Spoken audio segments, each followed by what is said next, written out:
my name is Allie Schmidt. This is my dad, Dan. He owns Katrin's Glass. Thanks, Allie. Things like doors and windows go into making a house. But when it's your home, you expect more, like the great service and selection you'll get from Katrin's Glass. Vinyl replacement windows from Katrin's come with a lifetime warranty, including accidental glass breakage replacement. Also ask for custom shower doors and many other products and services. Call 962-1636. Locally owned with local employees for nearly 30 years. Katrin's Glass, the clear choice.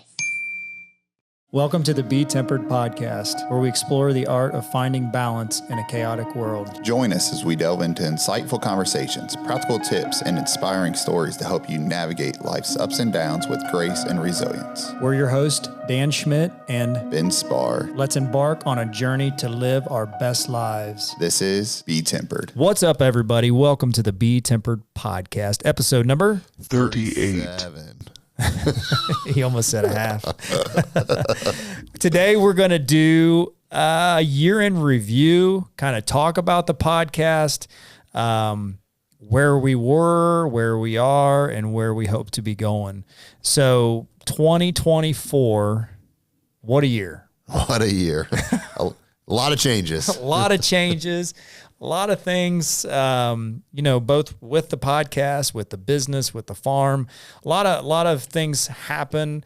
A lot of life lessons for me. A lot of learning for me and for me, definitely.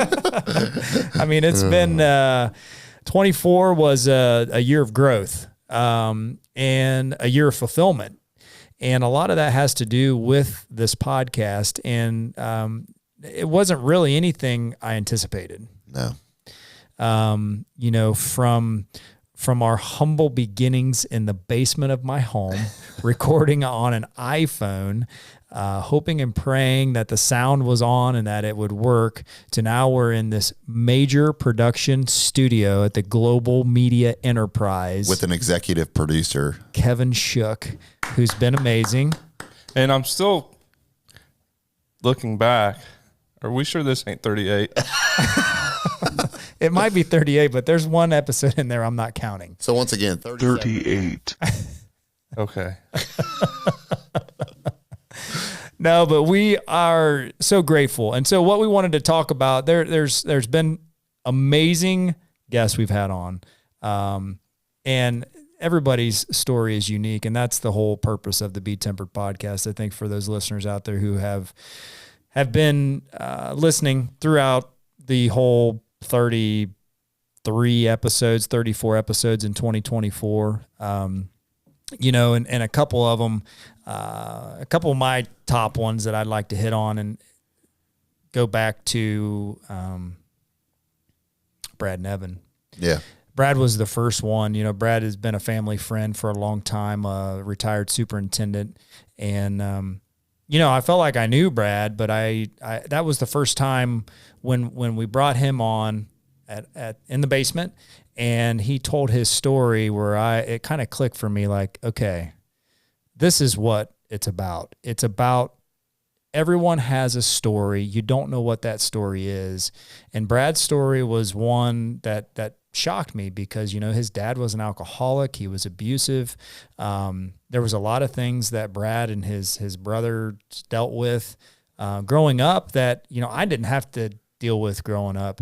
And, but a lot of people do. And so when I heard his story, that was kind of when the light bulb flashed on. I was like, okay, if Brad's got a story like this, everybody's got some type of story that needs to be shared, and someone else out there can hear that story and learn from it. Right. And you also thought like you said, you thought you knew him. You did, I believe you guys are in a couple different clubs together and stuff like that. And, and so everybody has a story, and a lot of times people don't know the backstory, how they got to where they are or where they're at now. So if we get enough stories out there, I think it'll just continue to keep, inspiring people who are going through the same thing or who went through the same thing to tell their stories. Yeah. And so Brad was one of those for me, Brad and Evan. How about for you? So Brad and Drew Van Vliet, that was the first one for me. I put one of the most impactful moments that we've done in this podcast was when Brad shared his conversation with Drew about switching schools and just, being there in their dining room and seeing, the emotion on their face and And Drew's openness and willingness to just tell his dad, like, I'm ready to write my own story. It's a testament to their strength, their relationship, and Drew's courage to take ownership of his life and just all that. And you know, their story is one that inspired me, that it's like, man, I hope, you know, when Jude, Cy, Evie get to that age, that they have that openness and strength to tell me that stuff and have that courage. So. Yeah, and that was unique for me too, because, you know, Brad and his wife Kelly, they're, you know, some of our best friends of our family, and we've shared a lot of life experiences together, and I've watched these kids grow up, you know, from when the day they were born until now, and to be a part of that story as it was happening, and then to hear and to see that emotion, you know, from Brad and Drew, it was very powerful. And it goes back to everybody's got a story, right? And from that, we moved into the studio then with my former college football coach, Mike Kelly. And obviously for that one, for me, with him being a father figure like he was to me, was just so awesome for me. Whether anybody else liked it or not, I don't care. That was, that was my one. Coach Kelly was my man. He was my mentor. He was the guy that held me accountable and that pushed me to be the best that I could be, not only in playing football, but you know, as a man. And so it was pretty awesome to have him up here and to bring that enthusiasm back that he has. And you know, he's just an awesome man. So that was one for me that I'm not going to forget. Yeah, man, just keep it vanilla. Keep it vanilla. That's right. Keep it simple. Keep it simple. My next one that I had was the Sean Rubush one. Just the countless journeys that guy's been through, and the trials that he keeps going through and to overcome. It's nothing sort of remarkable. And then his strength and resilience are evident in the way that he mentors the youth, you know, with coaching high school. And I mean, you know anything about being around kids anymore, and they always like to come up with excuses and stuff like that of why you aren't doing it. And he just flat out said, you know, I mean, you have all these excuses. Guess what? I've been through this. You know, you have no excuse. Don't give me an excuse. Yeah, and Sean is a remarkable man. I mean, and he's, you know, his story happened at a young age, right? He was dealt in less than 6 months, dealt cards that most people aren't dealt in their whole life, and you know, through those adversities. And then going through a divorce later on in life with having a family and those challenges, you know, it's been pretty cool for me with Sean, because we were very, very close, very good friends in high school, you know, involved in sports together and spent a lot of time together. And then as life went on, you know, we were still obviously friends, but we didn't stay in touch as much as we probably should have. But then from doing that episode and having those conversations, now, you know, we're almost interacting daily, and Sean's passion for his story that he held inside for so long is now coming out. And Sean's got a lot of grand visions of where this podcast, where the BeTempered movement can go down the road. And I'm super excited for that, because it's cool for me, because I have had these visions in my mind. But to have someone else from outside, who's not in my mind, come in and kind of, you know, reiterate those things, it's pretty cool. So, you know, part of what our ideas and our goals moving forward will involve Sean and his story and his enthusiasm, because it's infectious. It's infectious. It is. Marcus Colvin, you know, Marcus was a college teammate of mine, who I had no idea about his story. And Coach Kelly's the one that said, you need to get a hold of Marcus and have him come on here and tell your story. And man, you talk about enthusiasm again. You know, when Marcus left here, I went home that night and I told my wife and my kids, I said, if anybody wants to go to Shaman with Julianne, you can go. Yeah. We'll make it happen. I want you to be around people like Marcus. Marcus is just an inspiring man whose story growing up, SWAT team breaks in the house when nobody's home except a bunch of kids watching Steve Urkel. Yep, TGIF. Yeah, watching Steve Urkel and the SWAT team breaks in the house, all these kids, because of some things that were going on from his parents. And I mean, just full of life, full of inspiration, full of resilience. He is the most positive guy I know. I mean, just constant positivity flowing out. Is that a word? Yeah. Positivity. We just used it. It probably came from Dixie, Yeah. Lebanon. Yeah. You're rubbing off on me. That's how But it works. just a positive man, inspiring to all those that he comes in touch with. So it was awesome to have him on here. Oh, yeah. And later on, we talk about our favorite quotes, and he has one of my favorite quotes. So, Yeah. Oh, yeah. Next one I had was Jim Place, just the culture that Jim built at Chaminade, and through his character card is unforgettable. You know, that's something that I would love to see a lot of schools have, is that Yes. character card. You know, a lot of times you have athletes that don't know what character means. That's right. And yeah. when you leave school, you should know what character means and how to have a great character. And his approach that I loved was, you know, one of his players gets in a fight and he says, "Tell me what's really going on," instead of focusing on what happened. You know, don't ask him what happened, what's going on, why Jack left away, and then you figure out what's going on at the home life, how he has to protect his sister. So then he comes to school, he just can't handle all that anger. Well, if you just ask what happened, well, I got in a fight, but you don't know the backstory, and that was just really powerful to me. Yeah, and that's, again, it ties back into this podcast where everybody's got a story. And, you know, I've said it numerous times. I think when my kids will come home and say such and such has acted out at school or done this and done that, and, you know, we sit down and we say, hey, well, let's look at what's going on in their life. You know, it's not, you know, this may have been the action, but what's the reason? And to look at those stories. And yeah, Coach Place, he was another one of those enthusiastic men that's been on here. The next one for me was my dad. And, you know, that one was pretty special because I lived it. Right. You know, I lived his 9 lives or 8 lives or 7, however many he's been through, you know, so many. And you know, he's such a caring, giving man and always looking out for others, and has just been through some very, very serious adversities in his life where, I mean, 3 times he should have not made it, and he did. Mm-hmm. And, you know, but he looks at it every day as a new day. He looks at everyone that he meets as a new friend. You know, I'm truly honored to have been raised by him and by my mom. And, you know, it was just pretty cool to be able to get that on video and to get that on, you know, out in the podcast world so that, you know, great grandkids and great grandkids can listen back and to see how Schmidt Farms actually got started in 1976 and that it wasn't easy. Right. And not only the whole part about dying, you exit that out of it. That sounds like you, right? Every single person you meet, you always have as a friend, you know, and so people get a backstory of how Dan Schmidt became Dan Schmidt. Yeah. Next one I had is one of, I love motivational stories, right? And Greg Pettit, the story of the jersey, right? Yeah. They get these brand new jerseys. Oh, they look great. Everybody in front of them gets the jersey. And what happens when he gets up there?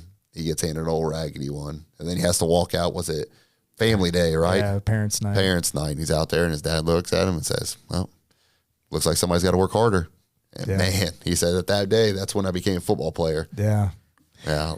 I love stories like that. It is, and it's amazing because, you know, it could have easily went the other way. And we back up to Sean Rubush. I mean, his story is the exact opposite for his brother, right? You know, and it could have been the exact opposite for Greg Pettit with something as simple as a football jersey, you know, being handed that ragged jersey, but to say, you know what, I'm not going to let this define me. I'm not going to quit. I'm going to turn it around. I'm going to use it as motivation to push myself to be the best football player that I can be. And he did, you know, goes on to play college football, goes on to, you know, become a principal and a superintendent, has kids that play college football. I mean, just a remarkable man and a remarkable story. And how easy would it have been for his parents to be like, you know what? Nope, let's walk off the field right now. You're done playing for this guy, you know? Shout out to his parents. Yeah, for sure.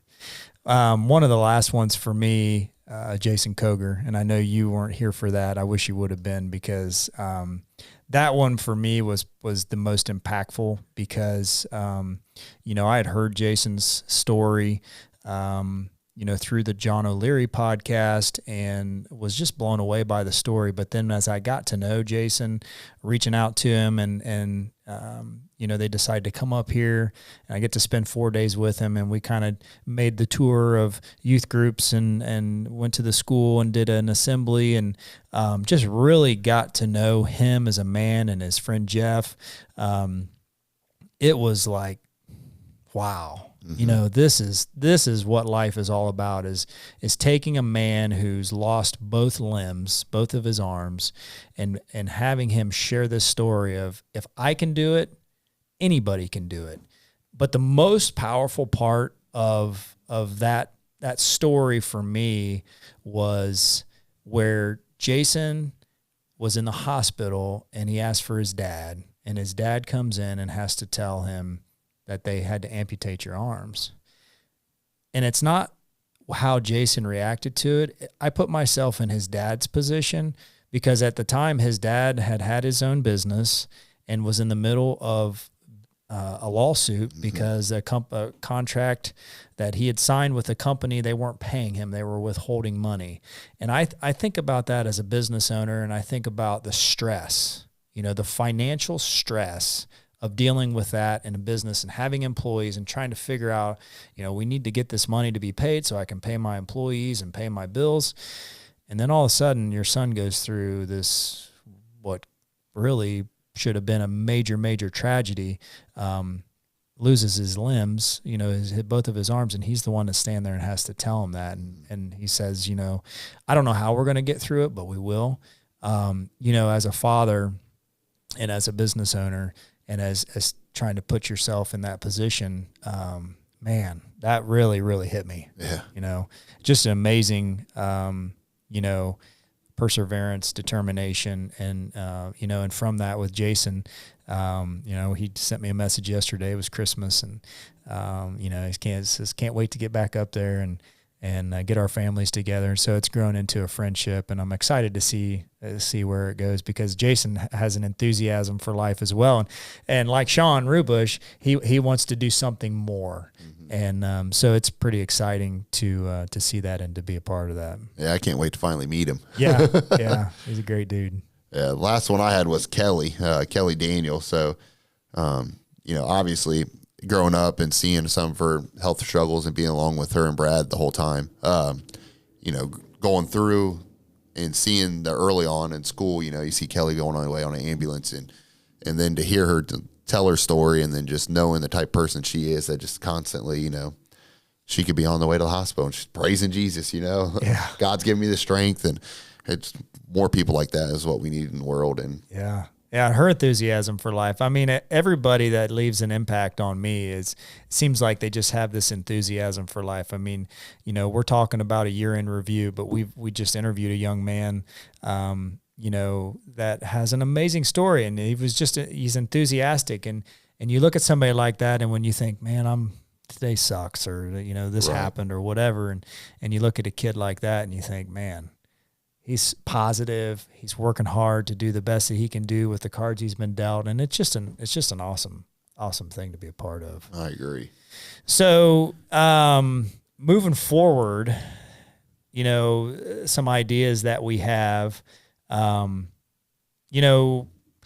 don't know where this is going to go. When we started off with this, we decided, hey, if we can just help one person, that's all we're looking for. Mm-hmm.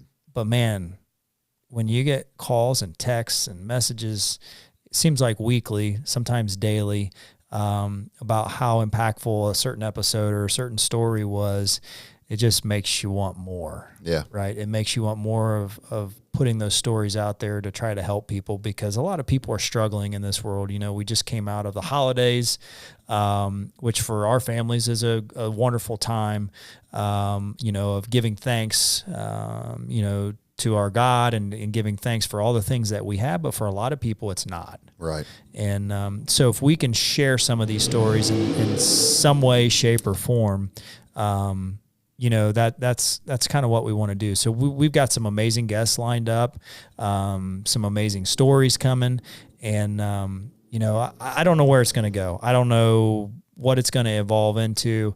I have some grand visions of, where I think it'll go. I'm not quite ready to share that yet. But for right now, we're going to keep moving forward with what we're doing and keep sharing these stories. And what I would ask our listeners is if and a lot of you have, but if there's people out there, that have a story that you have been impacted by or you've heard of, reach out to us. All of our information's on the socials, on the website, BeTempered.com. Shoot us a message and say, hey, have you thought about reaching out to this person? And even if you don't have their contact information, we should be able to find them one way or the other. And so we'll see where it goes. Yeah. I just would like to encourage our listeners, and whether you're listening on Apple, Spotify, Amazon, YouTube, wherever you're seeing us at, or maybe it's just a reel you're seeing us at, if you can just like and share, that helps us with the algorithm, I believe. And it just helps maybe one more person to see it. I think that's the big thing. And it's been pretty, like you said, getting those messages daily and weekly and stuff like that. I think it's fun when I haven't seen somebody in a long time. They come up and they're like, hey, I found your podcast. And I'm like, oh, yeah. And they're like, yeah, I'm on episode 6. And it's like, I was in the basement, like maybe fast forward a couple ahead. But I mean, people are wanting to go back and listen and try. So if we can get that message out there and people can, see it, hear it, and just maybe it might help one more person, Yeah. Yeah. I'm going through our notes here. And one of the things we talked about was memorable moments. You want to talk about an episode that aired at the end of the year with Chris Roseberry. So that one actually comes out. It would have been, it'll be tomorrow is when that one actually comes out. Yeah, and why we're confused is because we're like 4 episodes ahead.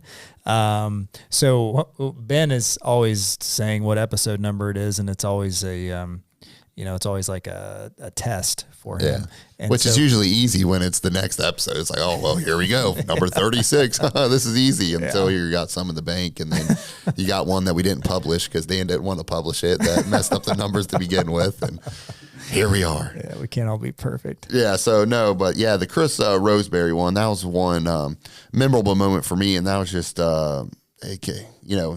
obviously now it's not a spoiler, but Chris lost his wife Kelly and his son during childbirth, and that was 1 year before we talked to him. I believe we looked at it. I mean, it was just about a year anniversary almost, I think. Yeah. And that just hit me really hard. And I knew it before we went on the podcast. I read it in the notes and stuff like that. But to see the emotion on his face, to hear him try to explain to his daughter, he said that she thinks, I think she understands what happened and that he's not going to see mommy again and stuff like that, or she's not going to see mommy again. They have that picture just rolling through, and I'm just sitting there in my head and I'm like, okay, Evie's the same age as this.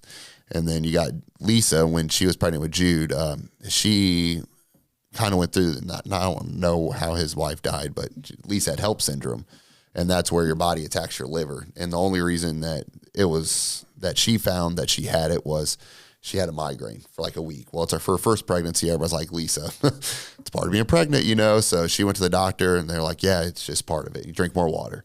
She went back, just drink more water. And then I remember we were sitting there and she's like, Ben, like, I'm really, like, my head is throbbing. Something's not right. I'm like, well, go back. And they told her, you can either pee in a jug and you can do that over the weekend, or you can, we can do a blood test. And when doing the blood test, find something out tomorrow if you really think something's wrong. We don't think anything's wrong, but if you, to clear your mind, Lisa's like, well, I want to do the blood test. I think that was on Thursday, maybe. That Friday morning, I get like 3 calls right in a row from the doctor's office. Finally, I answer. I'm like, hey, this is, hello. And they're like, is this Ben? I'm like, yes, it's Ben. And they're like, we can't get a hold of your wife, but she needs to come to the hospital right now. And it's like, well, what's going on? And with HELLP syndrome, it's, it's a severe pregnancy complication that affects your blood and liver. Well, at that time, her body was going against her liver and was shutting her liver down. So we had to go right to the hospital, have a C-section, so just all that's running back through my mind, right? Like none of our family knew about it. At the time we're calling them on the way to the hospital. Jude was in Good Sam for a couple of days, not breathing, just on oxygen the whole entire time. And so when he's saying that, I'm just sitting there like, man, like how close were we? Like, thank God I married like Lisa, who's a stubborn woman, and was like, no, something is wrong with me, doctors. Like, you were going to figure it out. And it just really, hearing that just made me really feel grateful, you know, that Lisa and Jude are still here. And, man, I just feel for him so bad. Yeah. And, you know, Kim had a similar experience when she was pregnant with Mary, our fourth child. And she had what was called vasa previa. And so basically the sac was underneath of Mary's head. And so if she would have went into labor and the sac would have burst first, they would have had like 2 minutes to get Mary out, and it would have been too late. And so, you know, with modern technology and all that, they were able to find that in as they were doing, what do you call it? The like tests, like the X-ray. when you're looking at the heartbeat. The sonogram, monogram, telegram. Well, we sound like idiots. When they show you the baby, what the heck's it called? Oh, when they actually show you the baby. Yeah, I know what you're talking about. This went from bad to worse. But anyway, she was in for an ultrasound. Thank you. That's why he's the executive producer. Yeah, thank you, Kevin. We'll edit that out. Yeah, he doesn't have any kids, but he knows ultrasound. We've got 8 between paramedic. us. That's true. Right. Yeah. We just don't have education in the medical background. 8 kids between us, and we don't know And I'm not ultrasound. 100 on the kids thing yet. But Kim has an ultrasound done, and you know, they find out she's got vasa previa, which is very rare. So she calls me. I remember I was driving. We have 3 other little kids at the time, and she said, "Hey, I've got vasa previa." I'm like, oh, I can't even say ultrasound. Right. What's vasa previa? And she said, well, they want me to go into the hospital today, and I'm going to be in there until Mary is born. And she had about 30 days to go before that. And I was thinking, I'm running a business. Mm-hmm. We got 3 little kids, 2 of which were still in diapers. How's this going to work?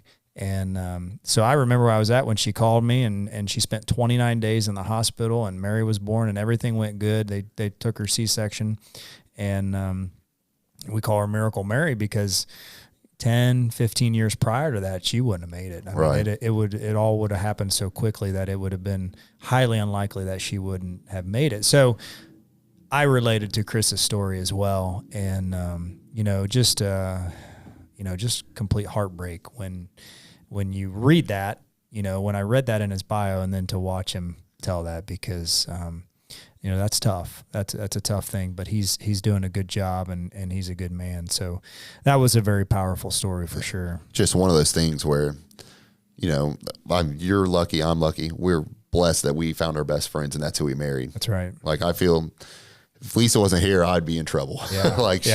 A lot of the stupid things in life, she knows, and there's a lot of things that that's where, and then you talk about the baby, and it's just a whole nother level too. And that just breaks her heart. Yeah. Yeah. We had some pretty inspiring quotes that came out of some of these podcasts. You've got one on here from Sean Rubush. It says, everything in your life is your responsibility. If you're not happy where you're at, it's on you. Period. You can't blame anybody else. That's such a good one. Man, that's such a good one. So good and so powerful. And the way that Sean said it with his emotion, he's right. If you don't like the job you're in, that's on you, man. There's plenty of other jobs out there or career paths you can go on. If you don't like, the friends that you have, find some new friends, change your life and make it for the better. And that was a powerful one. Yeah. And then Marcus had the mic drop of a lot of people complain because God put thorns on roses, while other people praise him for putting roses among thorns. Yeah. How do you look at life? That's right. That's right. Yeah. I mean, plain and simple, car gets flat tire. Well, are you grateful you have that car with an engine and all the other things that come with that, $20,000 car? Or are you going to look at that you have a $135 tire to replace? Yeah. I mean, it's all on how you look at it. Yeah. It's all your perspective. And a lot of these people have really, have changed my perspective on how I look at things. And I think that's probably been one of the more powerful things, is just, taking a step back when times are tough, or we're in the middle of harvest on the farm and it just sucks. I mean, it was just one thing after the next this fall. And it's like, you know what? How would Sean Rubush deal with this? Mm-hmm. You know, how would Marcus Colvin deal with this? You know, all these people that we've had on here who have been through just some very difficult situations. It's been very inspiring. So, you know, moving forward, you know, pretty cool. We got John O'Leary, you know, which will be in 2025. And John's one of those guys I listen to every single week, doing a very similar thing that we're doing. You know, or we're trying to do the same thing that he's doing, is just getting these stories out there to help inspire people. And so I was super grateful that he came on the podcast. And, you know, we got a lot of exciting things coming up. Again, appreciate everybody listening. You know, we had over 50,000 views on YouTube, and then you can add in all the stuff from Instagram and Facebook and all those numbers. You know, my kids look at that and they're like, Dad, well, such and such gets 50,000 views on one reel. I'm like, yeah, but you know what? We're just little farm kids from the Midwest, and we're trying to share stories of inspiration. So pretty proud of that. That's exactly what Jude's response was the other day. We're on YouTube, and he's like, well, how many followers or views do you even have? Like 20? And I'm like, yeah. At that time, it was like, try 37,000 views. Okay, Jude. Feel like the way that you talk about Nate, how he's starting to get that teen, he is teen. Yeah. I feel like Jude's starting to get there. And I'm like, no. Like, get ready. It's coming. Goodness gracious. So yeah, we appreciate everybody. We look forward to what's to come. You know, again, just please continue to support us, because we need that to keep this thing growing. Also, something exciting is I just got the all the gear completed, and we've got a link on the website. So if you go to BeTempered.com and you click on the swag link up top, that'll direct you to our store. There's some pretty cool shirts and hats and sweatshirts on there that are for purchase, and you know, all that money is going to go to help us to continue to put this podcast on, because it's not free. Kevin is not free. But we certainly appreciate the work, and we appreciate the support and all those good things. So at the end of the day, we'll keep this thing rolling. We appreciate you. Go out and be tempered. Hi, my name is Allie Schmidt. This is my dad, Dan. He owns Kitchen's Glass. Thanks, Allie. Things like doors and windows go into making a house, but when it's your home, you expect more, like the great service and selection you'll get from Catron's Glass. Vinyl replacement windows from Catron's come with a lifetime warranty, including accidental glass breakage replacement. Also ask for custom shower doors and many other products and services. Call 962-1636, locally owned with local employees for nearly 30 years. Kitchen's Glass, the clear choice.